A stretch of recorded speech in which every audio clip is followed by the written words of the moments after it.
Hey, ladies, it's Dr. Susan. All right, today it is about fun. Woo! Party. I'm such a good dancer. You see, I am not a good dancer, but it's okay.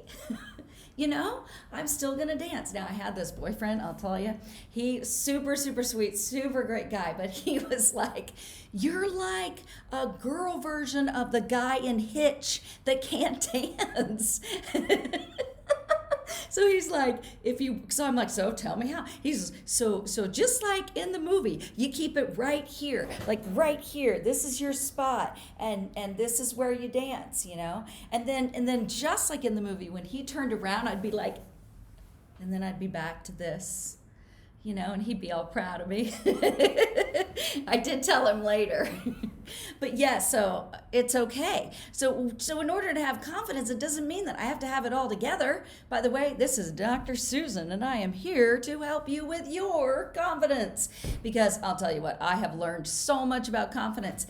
And a big tip that I have for you today is to do things to make a fool out of yourself. All right. Maybe not make a total fool of yourself, but do some things that get you out of your comfort zone and where people have to look at you funny because they can't resist. So maybe you sing a little song in the grocery store. I remember one time I did that with my nephew. At the time, I want to say he was maybe 12, and we just started singing in the grocery store. And yeah, people gave us strange looks, but you know what? Something empowering and awesome about that. Because it's like, you know what? You don't get to rule my life. If I think it's fun right now to dance a little dance or sing a little tune, it's okay. Now, at the same time, I'm not going to be a total loon where I go everywhere I go, I'm dancing and singing.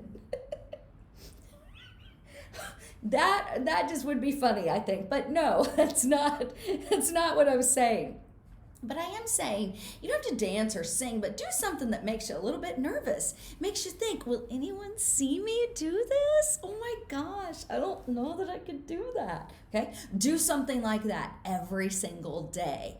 And it could be simple as you are standing in line at a grocery store and you start making a conversation with somebody that's next to you, or you even just say hello. Now, there are a lot of women that I have helped that have been on that level where they just need to really start off with their confidence. Or, you know, I've had one woman who she had a hard time making decisions. So because she just wasn't confident, and then whenever she would make that decision, then she would say, I'm sorry, is that okay? Kind of thing.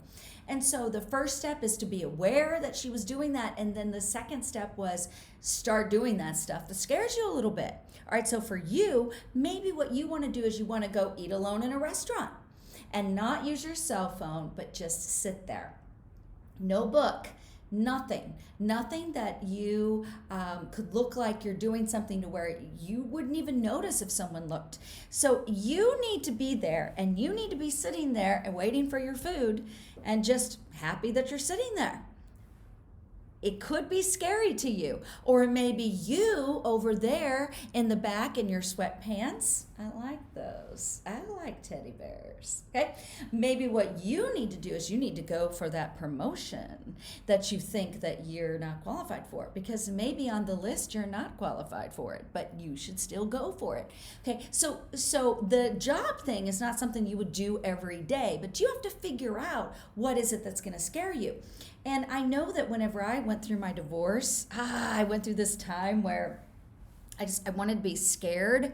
I really wanted to challenge myself and be scared with some things. So what scares me are heights and you know, going fast when you can't control it, such as, oh my gosh, you know, when you get on and you're saying it right now to this camera, you know, where you get on and not hang gliding. Oh, that'd be a good one. But anyway, you're flying through the jungle, or if I don't have a jungle, I live in Kansas, but you know what I'm saying, and if you don't, you understand the concept. And then I want to parachute. I want to jump out of an airplane. And I was doing things like this, although I never did do the jumping out of the airplane, but I still want to. Because I needed to feel that adrenaline. I needed to feel alive, and I needed to really face those fears. And that worked it was so great for me. So I'm highly recommending that you do that. All right, so I've talked for about 5 minutes. Are you still there? Are you there? All right, let's talk again soon. And you got this, sister.